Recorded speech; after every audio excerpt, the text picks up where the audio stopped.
Apologies from Councillor Truman. And who's next to you, Kevin? That's it? That's it? Oh, so... Sandra's on. Oh, and Sandra.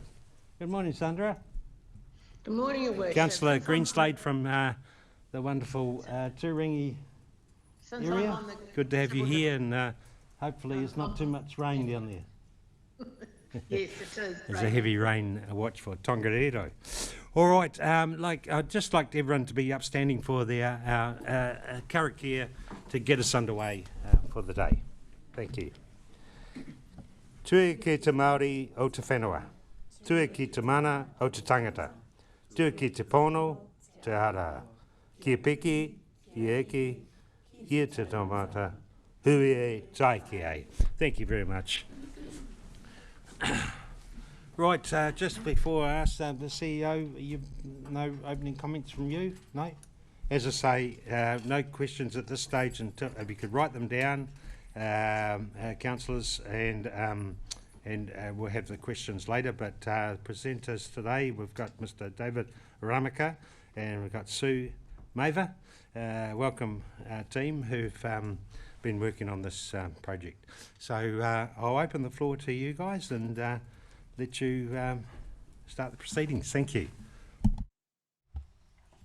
Thank you. Atamaria koutou. Today's presentation is essentially a summary of the presentations we've given you in the last 4 workshops. There's obviously a lot more detail behind things, and when we get to questions, I'm more than happy to delve into a bit more detail. But we haven't got time to go through all of the detail, so really it is a high-level summary. The purpose is to outline what a joint management agreement is. There still seems to be some confusion about that. Why we're negotiating a joint management agreement with the Trust Board, what the JMA covers, what does the JMA require the Council to do, and then to answer any questions that you have. What is a JMA?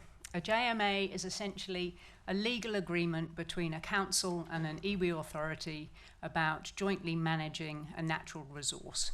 So it's normally a mountain, a waterway, a river, a estuary, a harbour, those sorts of things.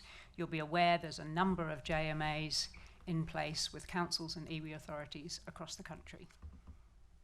It is essentially just another word for a legal agreement. You'll be aware that we have, at the moment, 3 JMAs. We have an existing JMA with Te Papamārearea Trust Board that was signed back in 2009. We have a JMA with Raukawa, and we have a JMA with the Te Araura River Iwi Trust that were signed in 2013 and 2017 respectively. I might just jump to the next slide. These JMAs came about for different reasons and different purposes. The JMA that we currently have with the Te Papamārearea Trust Board was signed back in 2009. It was a voluntary agreement. It was not required under any statute. It was enabled under the Resource Management Act, and the 2 parties came together to negotiate and to finally sign the agreement because they wanted to work closer together on resource management matters that affected multiply owned Māori land. And as we're all aware, we have a lot of multiply owned Māori land in this district. What that JMA does is it enables the Trust Board to nominate individuals to go on to hearings as hearings commissioners to hear notified resource consents or private plan changes for multiply owned Māori land, either on or affecting multiply owned Māori land. So it enables a form of joint decision making. So it enables the Trust Board to have people as hearings commissioners. It enables the Council to nominate people for hearings commissioners. And together they make decisions on notified applications and plan changes. So it covers a relatively discrete area. It's a very important area, but it's a very discrete matter that it covers. And it was a voluntary agreement. So that came out under the Resource Management Act. The provisions sit in the Resource Management Act, and the requirements under the Resource Management Act to create a JMA were followed at that time. The other two JMAs we have are under the Ngāti Tūwharetoa Raukawa and Te Arawa River Iwi Waikato River Act 2010. They are joint management agreements with the Raukawa Settlement Trust, the Te Arawa River Iwi Trust. They were mandatory, those requirements, under that piece of legislation.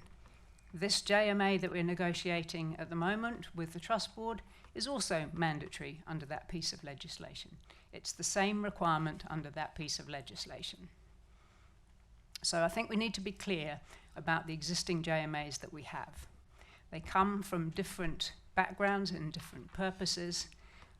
One was voluntary and covers a discrete but important matter. The other two were mandatory and essentially were about enacting the agreements between the Crown and the River Iwi under the deeds that preceded that piece of legislation.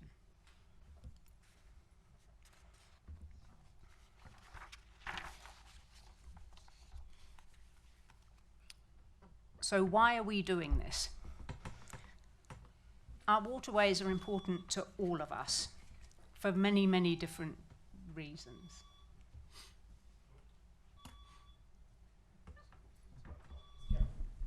Carry on. We don't have to evacuate just yet. That's good. For Ngāti Tūwharetoa, water is far more than a physical resource. It's a living presence, a reflection of who they are, and a vital thread woven through the very fabric of life. But as I said before, it's important to all of us. We've seen our waterways deteriorate over the years, and as a community, we've all worked hard through many different projects and many different initiatives at many different levels to protect, in particular, Lake Taupo and the upper Waikato River. The JMA continues this work. So that's my first point. The JMA formalises and builds on our existing relationship. We've been working, the Council has been working with the Trust Board for many years on many different matters, many different projects. Essentially, the JMA formalises some of that work and it builds on that relationship to do more work together and to provide the foundation to do more work together. We also have responsibilities under the Local Government Act.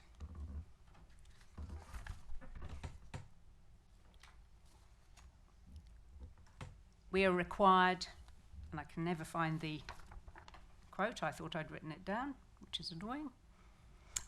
We're required to establish and maintain processes to provide opportunities for Māori to contribute to the decision-making process of the local authority and to foster this. So this JMA is another mechanism that achieves that. We also have other mechanisms that we work on to achieve that. And finally, it's required under the settlement legislation that I talked about before. And we'll remember that settlement legislation was resulting from deeds that were signed between the Crown and the River Iwi about recognising the deterioration of the Waikato River over the years and the desire to do something about it, the desire to change this. So it wasn't deterioration just in the actual physical state, it was also in the relationship that the River Iwi and communities had with that river. And back in 2010, that was enacted in legislation, and that legislation set out a whole series of mechanisms to turn that around, to try and change that situation, to ensure that we did start looking after the Waikato River. We did start all having a relationship with the Waikato River. One of those mechanisms was a requirement for all local authorities and all River Iwi to have joint management agreements to protect and enhance the river. So this is just another joint management agreement that's required under that piece of legislation. There's been quite a background to this work. You'll be aware that the Council got formal notice from the Trust Board back in February 2020, which is quite a while ago, and that triggered the establishment of a joint committee and a joint working group to work on the negotiations for this JMA. Back in 2021, I was working on it then. We got some legal advice to clarify the scope and the inclusion of additional matters, and I'll talk about additional matters in a minute. In 2022-2023, negotiations were delayed for a whole variety of reasons. And then back in September 2024, the Joint Committee was re-established and members were appointed, and in principle, the additional matters were approved, and there was an agreement to complete the JMA by the 30th of June. We haven't quite done that, but we're quite close. We had the first Joint Committee meeting, and you'll remember the Joint Committee is half the members from the Trust Board, half the members from the Council. Had the first Joint Committee meeting back in December 2024, and since then, the Joint Committee and the Joint Working Group have been meeting regularly and working together to negotiate out the Joint Management Agreement. And the latest thing that happened was just on, was it Tuesday? The Joint Committee met to consider the final draft text of the JMA. So it's had a bit of a checkered background. So what's the JMA about? And when you look at the text of the JMA that you've all been able to access in Diligent, you'll see that the purpose is to work in partnership to restore and protect the health and well-being of Taupō Moana, and I'll talk about that term in a minute, and the Upper Waikato River to give effect to the shared vision. And we have a shared vision in the document. Not all JMAs do, but we thought it was important. And the shared vision is that Taupō Moana and the Upper Waikato River are thriving and healthy, sustaining abundant life and prosperous communities who in turn are all responsible for restoring and protecting the health and well-being of those water bodies, encompassing cultural, environmental, social, economic and spiritual factors for future generations. So it's about all of us working together to protect our waterways, to look after them, so our children and our children's children can also enjoy them. The JMA area, the area that we're proposing for the JMA to cover is there in the map. And you'll see the wider part of the map is actually the Taupō District. So you'll see that the JMA area, and I don't know if this works, no it doesn't, okay. The JMA area covers a vast majority of the district. Essentially what it covers is the catchment of the Waikato River, which is the top piece, and it covers the catchment of the lake, which is the bulk of the JMA area. It doesn't cover the catchments that flow towards the Hawke's Bay, which are the ones on the right-hand side of the screen.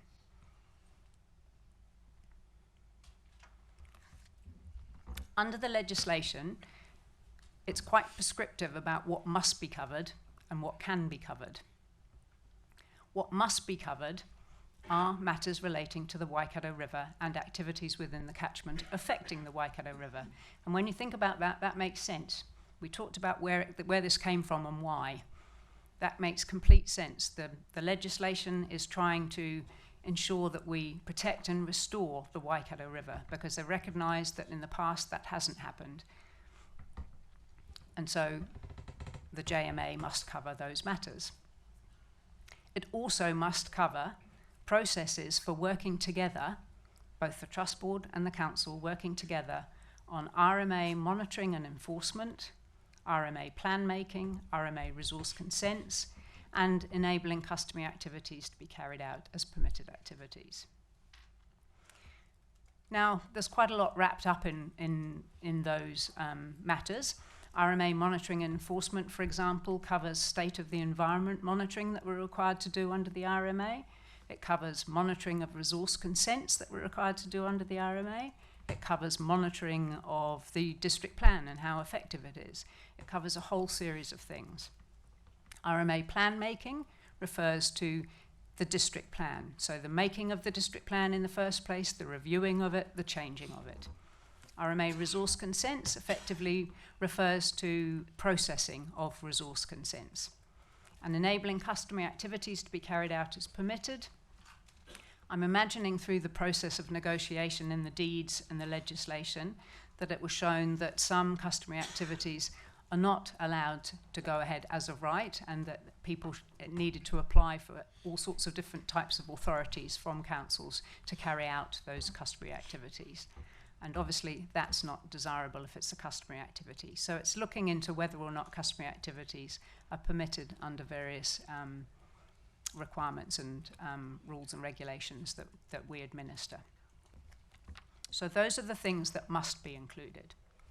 The legislation also allows some things, extra things that may be included, but they may only be included if both parties agree. So the legislation allows matters relating to the waterways within Taupō waters to be included, and also any other additional duties and functions that both parties can agree on.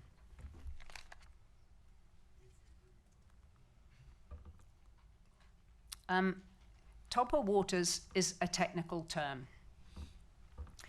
We don't use the term Taupō waters except in the descriptive part of the background of the JMA. Instead, what the Joint Working Group have done is they've decided that the JMA will cover Taupō Moana as well as the upper Waikato River. And Taupō Moana is defined in the JMA, and it means Lake Taupō, all the rivers and streams flowing into the lake, and that part of the Waikato River flowing from Lake Taupō to Te Toka-Atia, which is just north of Hooker Falls. And so Taupō Moana includes all the waterways within, I wonder if I can go back. Oh no, it's the next slide. All the waterways within that, the catchment around the lake there, so the lower bit of the area that's shown. Whereas Taupō waters refers specifically to specific water bodies and the lake bed and that part of the Waikato River.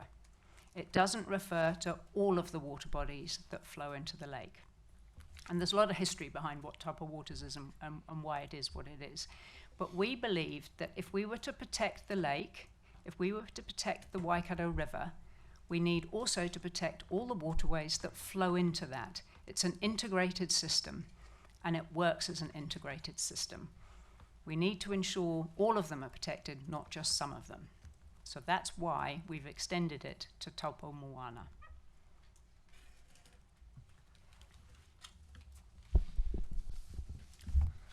Other additional matters we're looking to work together on in a collaborative partnering approach with the Trust Board are those listed in that slide there, and I'll touch briefly on them in the following slides. Capability and capacity building, reform and other application processes, Section 33, transfer of powers, economic development and investment opportunities, early engagement on service infrastructure projects, a 3-year work plan within the JMA area where activities may affect Waikato Awa and or Taupō Moana. So to the first bullet point, capability and capacity building. If I can just point out, a lot of the things that we're looking to do under this piece of work is already underway. So this JMA is going to help formalise that mahi we've already got underway. And that includes things like inductions for staff and contractors. Wānanga, we're currently hosting and facilitating wānanga for council staff.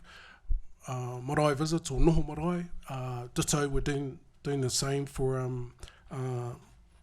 council staff. We've just recently completed our most recent noho marae to Tokani marae. Why Tokani marae? Was during the period of Matariki, and for those who are familiar with the Tokani village, a number of their street signs around the village are named after a number of the celestial stars that are mentioned in Matariki.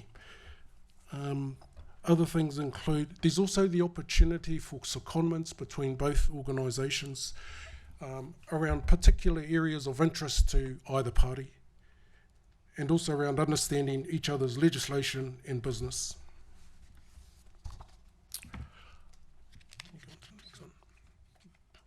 The next one is Section 33, transfer of powers.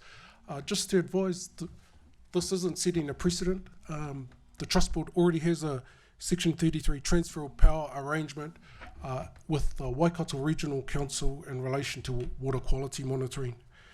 So what we're seeking to do, this will be a regular agenda item for the governance forum meetings around encouraging council and trust board staff to identify and raise possibilities for those transfers of powers, and also recording those reasons and reviewing them at the governance forum.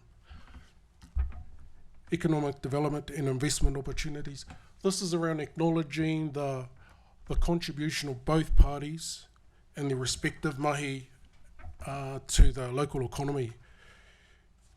But also it's around acknowledging if there may be opportunities to take a joined up collaborative approach on economic development and investment projects.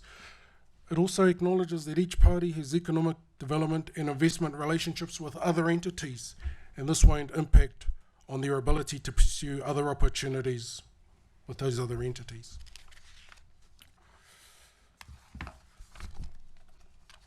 The next one is early engagement on service infrastructure projects. And this is around putting in place a process to enable both parties to work together from early stages through to completion on identified and agreed three waters and roading infrastructure projects. Just to add, some of this mahi is already underway, not necessarily around early engagement across all the projects that council's undertaking. So this is around trying to get more of a standardised process to make it business as usual. And then the 3-year work plan, a process to create a 3-year work plan together to advance specific joint projects, as well as keeping each party accountable.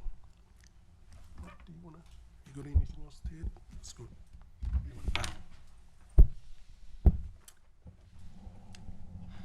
Morning, councillors. I'm just going to jump in really quickly here. I'm conscious at the workshop last week I talked to you about how the agreement would work in practice, specifically with regard to the service infrastructure section.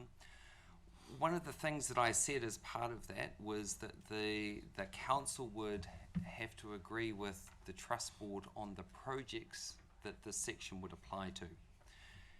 Having continued to develop the agreement over the last week, it's become clear that that's not what's sitting in the drafting. What is sitting in the drafting is that the trust board will agree which service infrastructure projects they believe apply. Then council and the trust board will agree on the process and the timing around how we'll work through those. So council's still involved in the process and the timing, but not on the selection of the projects. So I thought it was just important, given what we talked about at the last workshop, to clarify that for you.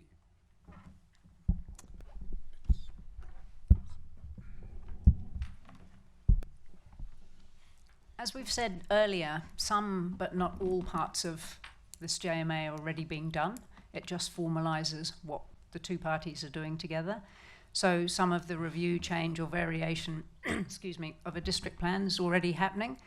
A lot of the processes that sit under the resource consent applications and private plan changes is already happening. And as Hunch said, the capability and capacity building, some of it's already happening, and it's really looking at expanding on that.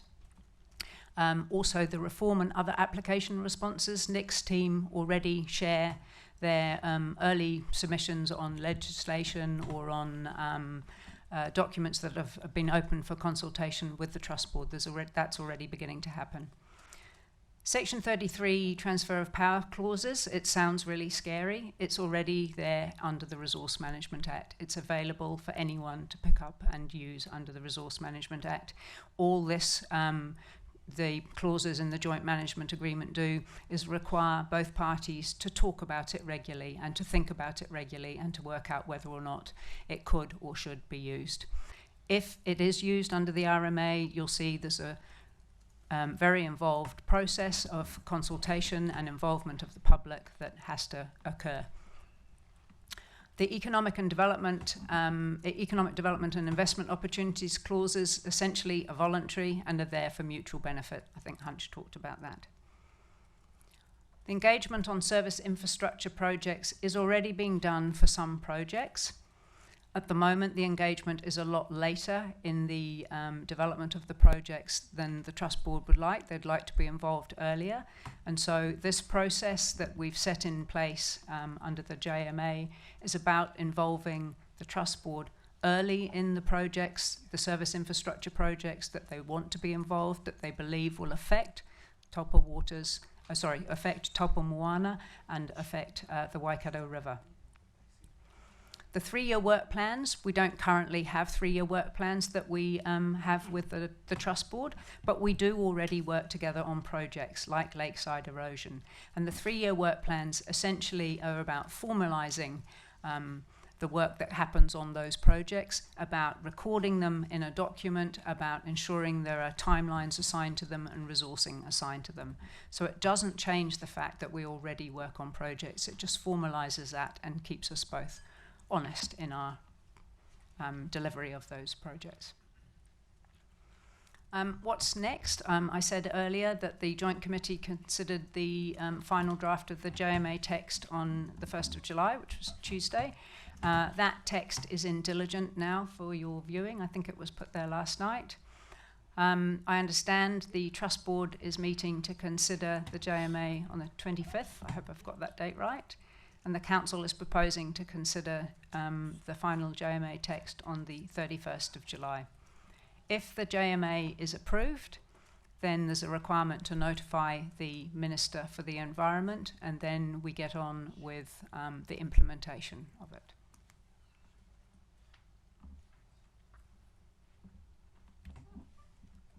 Was there anything else any of you wanted to say? Okay. Thank you, Susan, and thank you, David and Nick, for your contribution today. Are you guys okay to answer some questions, if that's all right? Yeah. From councillors. Yeah, from councillors and Deputy Mayor, if that's all right. All right. Thank you. Pretty clear and concise there. Councillors, questions, please. Councillor Shepherd. Oh, sorry, it looks like Councillor Campbell was first.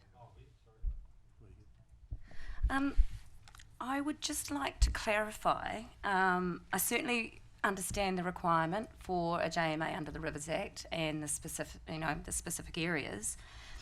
I certainly understand also that not protecting the lake and what feeds the lake is necessary to ensure that that upper Waikato River is protected as well. Was it considered that sticking to the Rivers Act and the requirements as one JMA separate to a relationship agreement, was that considered, and why was it decided against?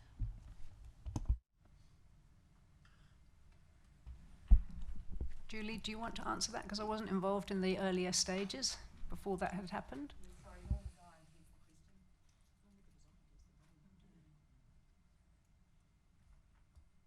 I can't answer that. Apologies. It was actually prior to me as well. But it does make sense. This is a relationship document, so it does, from my perspective, if you were asking me on the fly, to make sense for it to be in one place. Councillor Shepherd. Yeah, sorry, just a follow-up to that. Sorry, I'm just aware that no one online will hear if I speak. I just note that the other two JMAs are quite specific to the Act and hold true to that Act, but this one has been extended beyond that to a relationship agreement. I understand the need for a relationship agreement as well, I do. I'm just wondering why it's in one document and not dealt with under the Rivers Act and dealt with as a relationship agreement, whether that was ever discussed and why it was chosen to go this way. I don't know whether we formally discussed it, and I might have forgotten, but the shared vision, all of the aspects in the JMA are to achieve the shared vision. It is a document to be read as a whole. The additional matters are additional matters that are able to be added on through the legislation.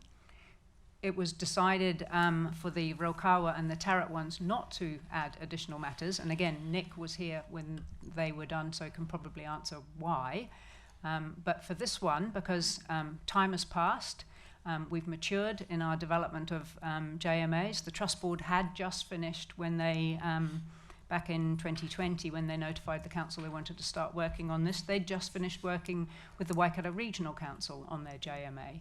And I think things have moved along, and we realised that if you just operated under the mandatory matters and the legislation, you wouldn't achieve nearly as much as if you did a bit more under the additional matters to achieve protecting the lake and the Waikato River. But I don't know if Nick wants to comment on those previous JMAs.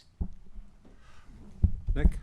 Just quickly, Dad, we did seek independent legal advice in terms of ability to include additional matters. That came back as affirmative, that we were able to, within the remit of the legislation, we are able to include additional matters for consideration.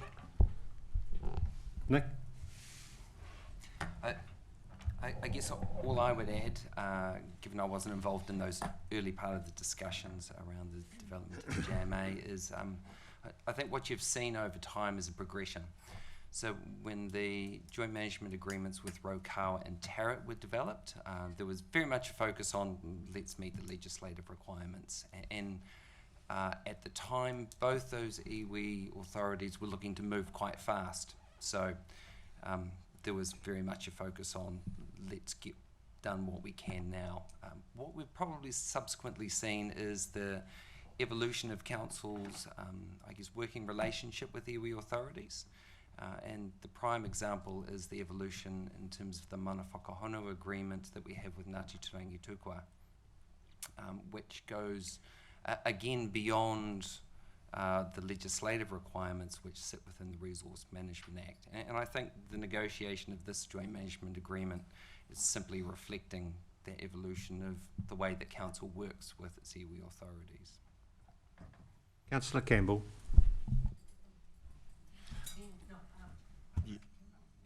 Yeah, through the chair. Yes, I mean it's the additional matters, I suppose, the optional extras, which raises the most red flags to me. And by the way, I don't dispute the good intentions of all parties, but this substantial scope of this JMA compared to the previous one is very much, I think, certainly I think justifies public viewing and feedback before this gets signed up. And I'll just throw in, look, I don't claim to be a governance expert or steeped in legal nuance, but even I can see some red flags in this document. And if I can see them, I guarantee there are people out there who will see even more. That is why I say consultation is not optional, it is essential. That's how I see this thing. I'll let someone else have a talk. Councillor Rankin. I did express at last week's workshop that I had some real concerns, and I was leaving then and I didn't have a chance to express them, but I will try and express them as questions because that's what we're about at the moment.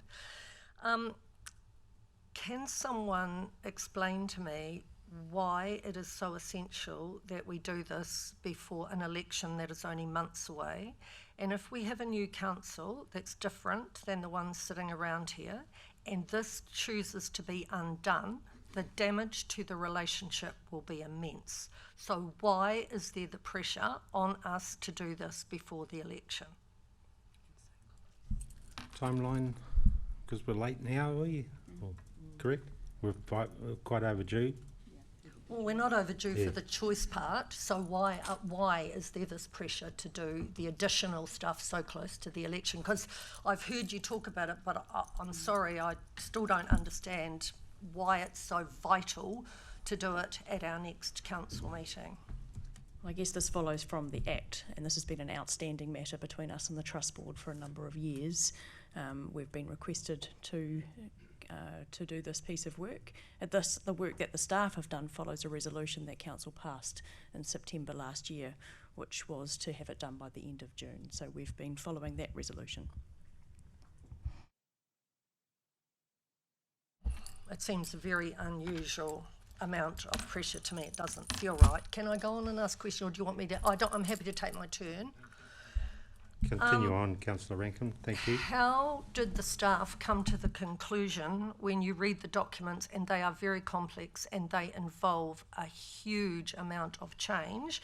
How have the staff come to the conclusion, which feels like minimisation to me, that there will be very little work attached to this, extra work for staff, and it won't affect the public very much at all, because it doesn't feel like that to me. So can someone explain how they came to that conclusion, please? Nick?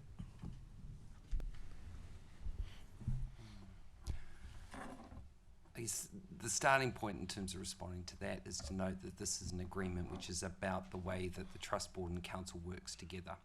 It doesn't change the services that Council delivers to the community, and it doesn't change the infrastructure that Council delivers to the community.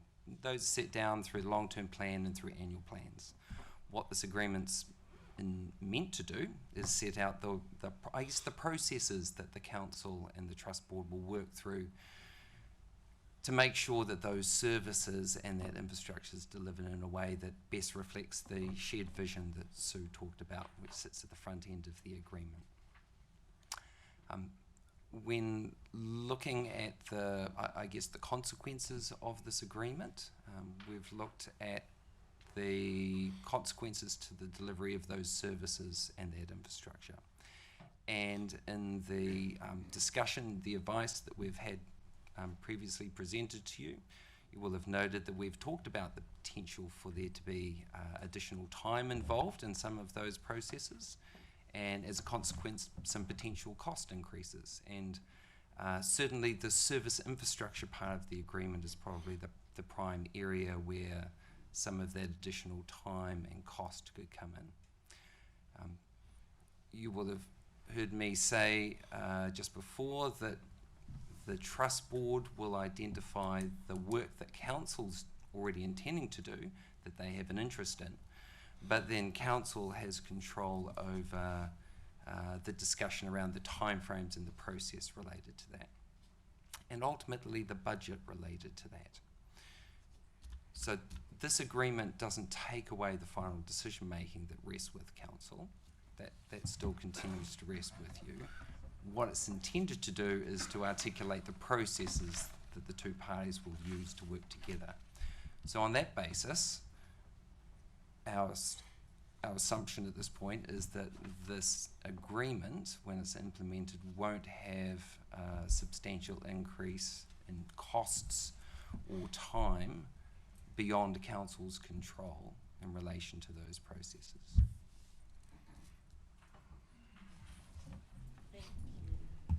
Ash. Thank you. Carry on. Yes, I'm Councillor. sorry. No, that's all right. Councillor Rankin. I've heard people say around the table that the government's not changing the RMA legislation for a long time, but many of you may have heard the interview on Monday with the Prime Minister, who said they're introducing urgent legislation to the government by the end of September because of what they call a debacle with IKEA in Auckland. I just call it a situation, but it is close, and they're indicating it's very close, and we're denying that and saying, oh, it's years away. I just wanted to make that point. I don't think it is years away, and I was distressed to see in the May the 20th document that it does have a paragraph that says, if we create this situation and the legislation changes, then we are embedded in it and there will be no changing it. And it does on page 20, if you go and look at the May document. I'm sure I haven't interpreted it incorrectly, but it will be solidified into the process by then. So I would like a comment on that, because it doesn't seem to be quite right. And included in that is, can you explain to me why this process would include a joint process in terms of bylaws and documentation, and I just might be missing the point in that. And then I'm finished, so you can relax. Thank you. I guess just to respond to the first point around reform, you're absolutely correct. I think everybody can see that reform of the resource management system is coming, and it's coming fast. What we're also seeing is reform of the way that we deliver water and our three waters services, and that will also impact on parts of this agreement as well. whenever you draft an agreement, it's got to reflect the legislation that's in place at the time. And if I think about the other joint management agreements that we have in the Mana Whakahonu agreement, they similarly relate to the Resource Management Act and its processes. All of those will need to be reviewed once the planning legislation changes and once the water legislation changes as well.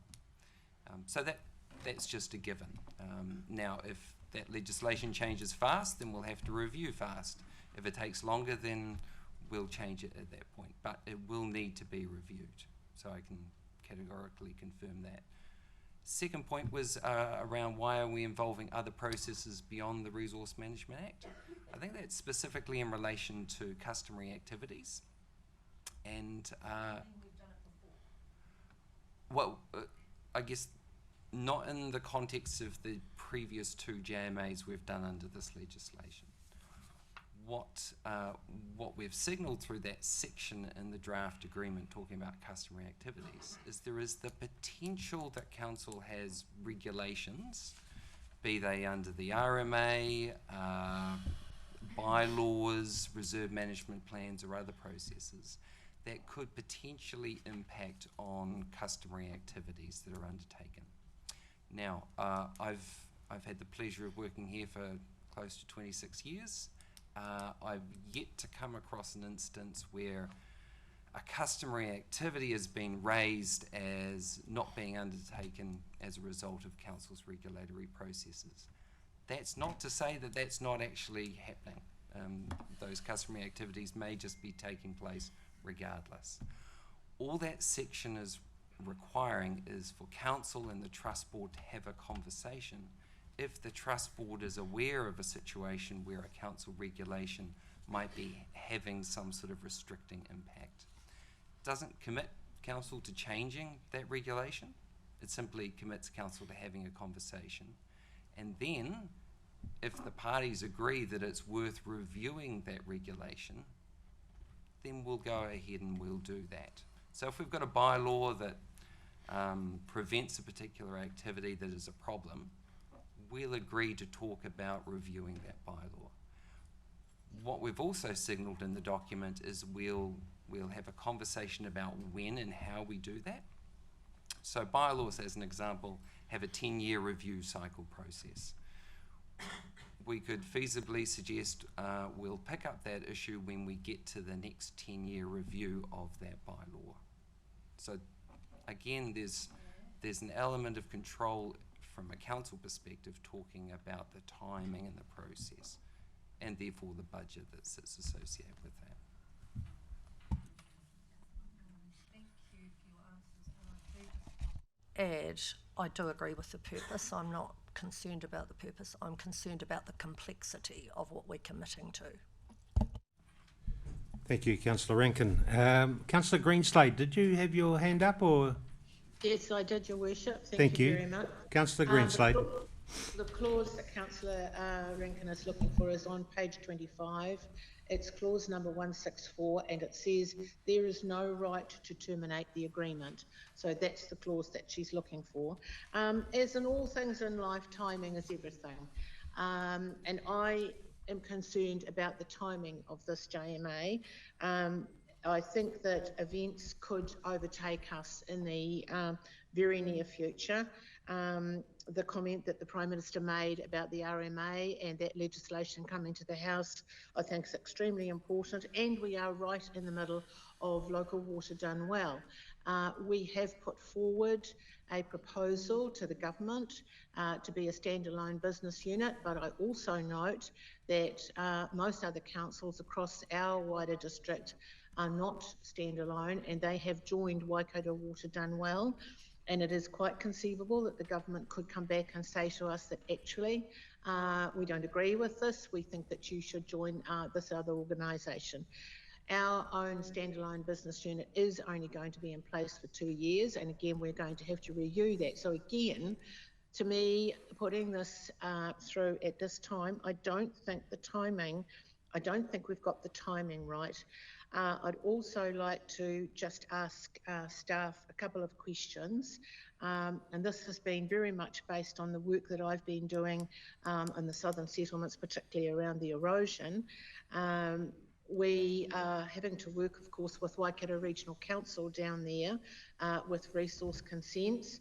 And we have Waikato Regional Council who give us resource consents, and they also decide on the level of the lake. How does this JMA work in with Waikato Regional Council? Someone want to answer that? The correlation with Waikato Regional. The short answer is it doesn't. Regional Council is a separate entity, obviously, with its own set of functions, and they're not a party to this agreement in any way, shape or form. But they have their own JMA with the Trust Board. So the matters that deal with water that they're required to deal with are covered in the JMA that they have with the Trust Board. Thank you very much for that. So then the next question following on that, from that, how does this JMA work in with the government's fast track legislation?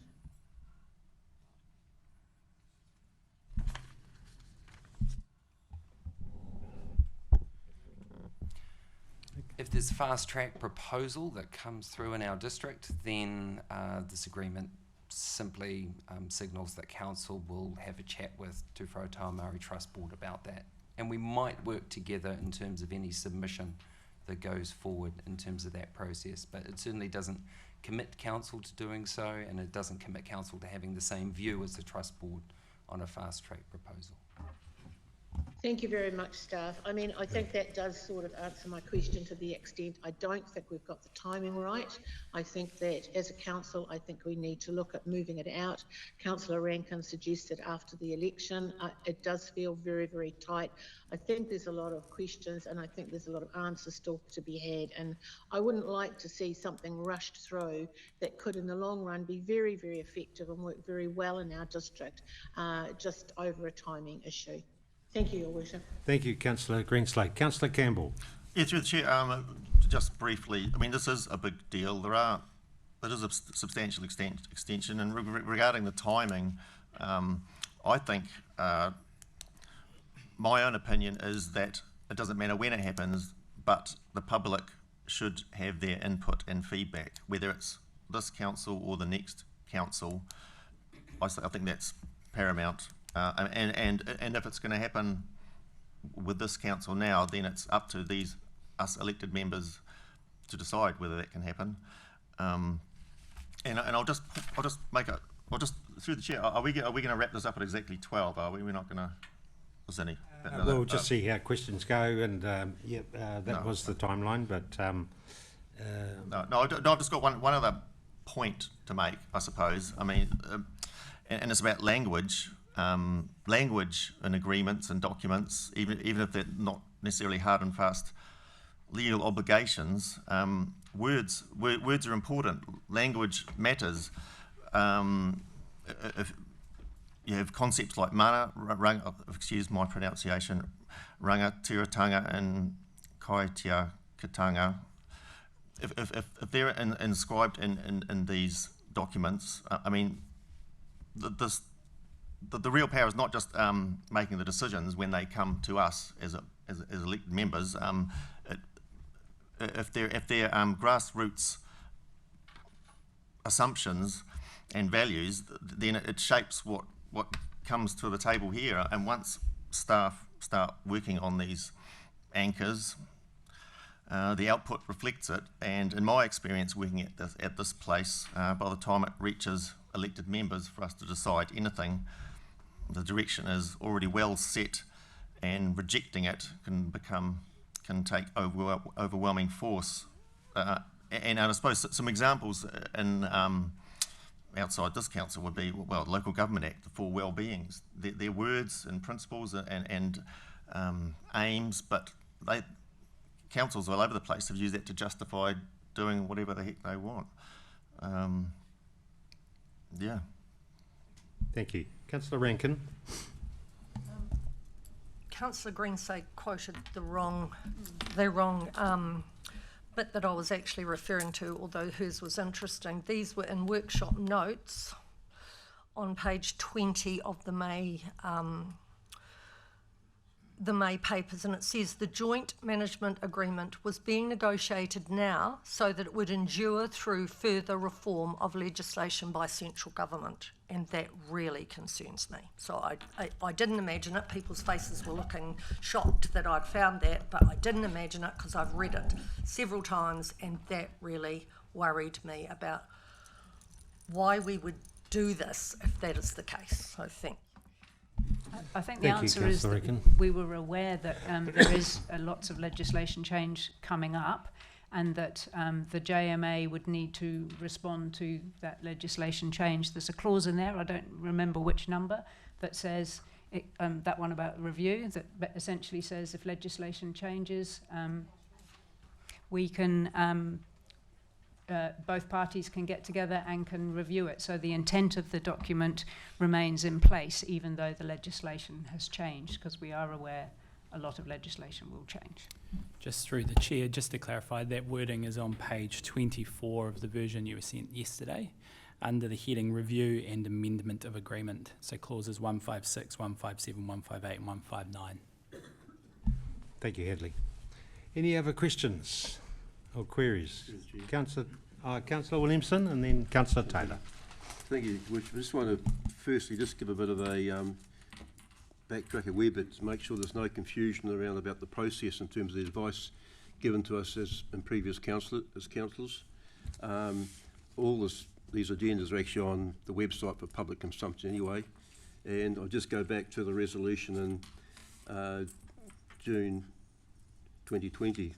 It proves, and obviously the landscape has probably changed, and decisions and advice could change depending on negotiations. It proves in principle the inclusion of Taupo waters, and that obviously that whole landscape terminology has changed. And then in 2024 there were 4 resolutions to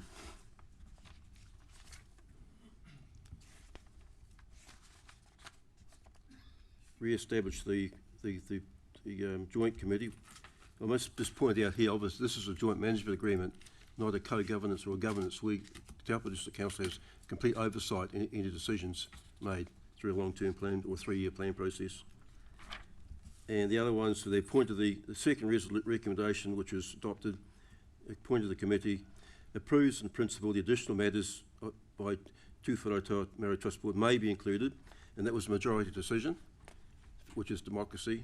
And the other one was to complete the agreement by June the 30th, 2025. So just trying to make that quite clear that there's no misunderstanding within the community, that this is actually a rush job, or it's been a work in progress, and there's been some disruptions over the time through negotiations with the regional council, through some transfer of powers. So I think Mike Download would probably attest to that, and also things like COVID and also other priorities. And so I just want to make that point, just be quite clear that irrespective, without prejudice to any decision, we're not predetermining, shouldn't be predetermining a decision here. So I'm just supporting the process. And also I would ask one question though.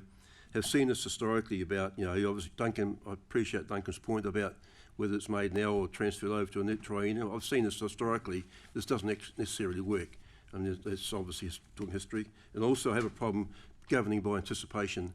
So you have to stay in the moment and stick to what you believe. So just want to make those points. And I just thank you very much, all the people in the gallery there as well. It's really quite refreshing to see people turn up. I know there's a trigger there for this concern, but I appreciate you all turning up. Thank you. Thank you, Councillor Williamson. Councillor Taylor. Yeah, perhaps I just pick up where Councillor Williams left off. If you don't mind, you should just address a couple of things and then maybe speak to the public gallery here. This is 5 years in the making on an 18-month legislative timeline. So we're already well out of bounds on our legal obligations for this. I'm not averse to consultation, but it would need to be meaningful. And I think most of the folk who are sitting here today would find themselves insulted if we were to go out and consult on matters over which we had no discretion. I ask for your opinion. By the way, happy for you to tell us, but we can't take it into account because the legislation dictates what we must do. That is not proper consultation. That is patronising, and I'm opposed to doing that, which comes to the other part, which is the extension matters. Now, that's where the argument is. Of those matters, I note that the significant one is around the extension of the area Taupō Moana. For me, from a logical point of view, it doesn't make sense to protect one part of a water body when another part that flows directly into it is not covered. That just seems to me to be somewhat illogical. I'm happy to go with what the majority say, but I just say that we have an obligation here. And I'll also pick up a couple of things, and now I will address the group, if you don't mind, Your Bishop. I gather most of the public gallery are here today because you've been in receipt of a letter. And I'll pick up on Councillor Campbell's comment before, words matter. Well, yes, they do. And if you've been listening to the presentation today and the questions, you will note a significant disparity between matters raised in that letter and what you've heard today. And I've spoken to a couple of you on the way in and expressed displeasure that you have not been replied to. That was deliberate for a number of reasons. Excuse me. Not the least of which, we were still getting emails today. It was my intent to reply to everybody, well, the Mayor and I will do that, to put the matters you've heard today and other matters so that you can have a considered response to the emails that you have sent to us. You will get that. But I don't want to do that quickly or ill-advisedly because words matter, facts matter. The other thing I would say is after today, and you have heard what's been said and you have the opportunity to go onto YouTube, if no other videos take your fancy, and you have a spare hour or so, I'll put this offer on the table. I'm happy to meet with anybody to answer any questions you have on anything related to this JMA going forward. You can either present them in writing beforehand, or I'm happy to answer them on the fly, candidly in front of whatever audience you want. So that offer remains. What I don't want is for people to go away with an assumption and an opinion that's not based in fact, that doesn't reflect the reality of the situation we're in, and that you have a considered view of the matters that we are going to review at the council meeting at the end of July. So that offer sits on the table. Thank you, Your Worship. Thank you, Deputy Mayor. Right, any other commentary from anyone? Councillor Campbell? Yeah, through the chair, I just want to point out that the matters raised in that letter, which people are, I think Councillor Taylor was referring to, as well as a letter of my own, which I wrote to Hobson's Pledge, are matters that I have identified from the document, which was not presented in its entirety here today, and no one else has read apart from our table here. But I do want to ask, when is this table going to decide the way forward for this? As in, will it be heard the next? Oh, okay. Well, that's a question. Hold on, I'll just finish. When are we going to decide? This table going to decide the way forward for this, including whether or not public consultation is going to happen? And I would also request, not necessarily the release of this document. Right. Well, I mean, that would be a form of public consultation, but I am requesting, and a release, because I don't see why it should be confidential, of the 6-page staff document justifying why public consultation is not necessary, because to me it reads very much as a reverse engineered document with a predetermined outcome. That's how I read that. And so that's my 3 questions, please. Deputy Mayor. Trumped me. Thank you, Dad. And actually, Councillor Campbell raises a point I was going to make. if there is no reason for this to remain in confidence, it makes sense, as a number of people have asked for it to be released for that. I would warn you, however, if you're not from an RMA commissioner's background or a planning or developer's background, you are going to find this bedtime reading if you have trouble going to sleep. So you've been warned, but by all means, read it all and bring your questions forward. It's pretty dry, and it is detailed. So I agree, unless there is any objection, that would be fine. Just to go to the point, I don't want to get into a back and forward here around the documents that you've got that have been forwarded and what we've heard today. You will get that, so it's not just what I say, it will be in writing, so you can read and consider that at your leisure. So thank you, Your Worship. Thank you, Deputy Mayor. Councillor Fletcher. I just wanted to take this opportunity actually to just elevate the conversation a little more so in and around the Tūwhareto Māori Trust Board is an entity that has been around for, by next year, if memory serves me correctly, 100 years. 100 years that they've been well established within our community as a entity or a body whose one of the sole purposes is to look after a lake that we all love and enjoy. When it talks to within the shared values around spirituality, that may be a little bit confronting to some people, but the way in the simplest form that I take it is whenever you've had a hard day at work and you have the opportunity to bathe in taupo moana, that is spirituality. That is finding reconciliation or restitution after an incredibly tough day. You running or punching the pavements alongside the lake, looking at its beauty, that is spiritual sustenance. That is restoration. So it's not too out there for us to understand its spiritual importance within what we're trying to create with this joint management agreement. I understand the concerns of my fellow councillors around the table, and I acknowledge that. Tēnā koutou. That's democracy in action, eh? Different thoughts, different whakaaro shared across the decision-making table. One thing that I wanted to draw back on, and was something that Duncan said, was he doesn't dispute the intent. And I think that's the key to any documentation when you're trying to form a relationship between two entities, is the intent. And I think even through the creation of this documentation, the intent was there. The working group shared both across it. They spent incredibly long hours. And I'm talking about the smartest people when it comes to developing this type of legislation, in a room together working to create this documentation that we presented.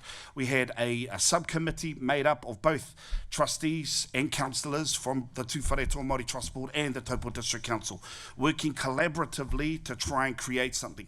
Can this documentation be weaponised? Absolutely, probably, in some way, shape or form. But the key here is the intent, and at the end of the day, the Taupō District Council and the Tūwhareto Māori Trust Board, regardless of the noise that's coming out of central government, aren't going anywhere. We're going to be here, and we need to find the best way in which we can work together. And this, I believe, is just the stepping stone around how this relationship can grow and evolve in years to come. And I love what Councillor Williamson said around not being governing in anticipation. I agree with that wholeheartedly. The Taupō District Council, 100 years of proof that they aren't going anywhere. Taupō District Council, well entrenched within our community for years, not going anywhere.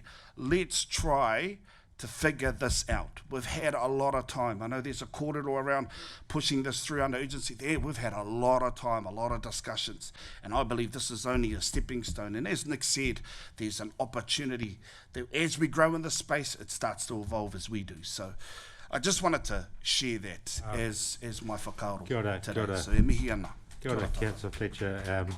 Beautiful words. Councillor Shepherd. Oh, sorry. Me. Councillor Lachlan. Oh, sorry. Councillor Lachlan. I just want to agree with Deputy Mayor that now that we've got a document that is to be considered at our next council meeting, early release of it I think would be helpful in terms of getting that out there. So at least people have something to look at.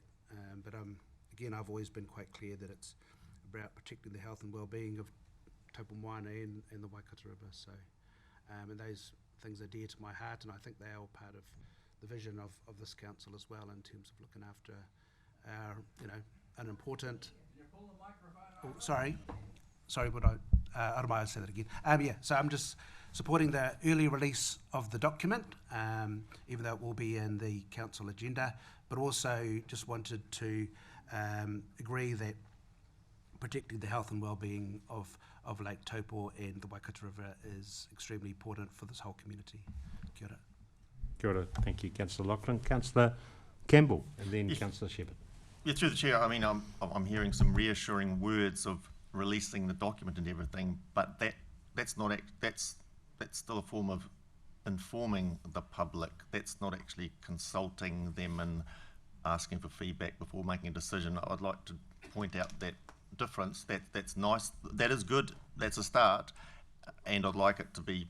If it is, I just want to point out that very important distinction, and that decision has still not been made yet as to whether we are going to consult. And I'm wary that we're going to get to the next council meeting, which is the meeting that we're expected to sign this off.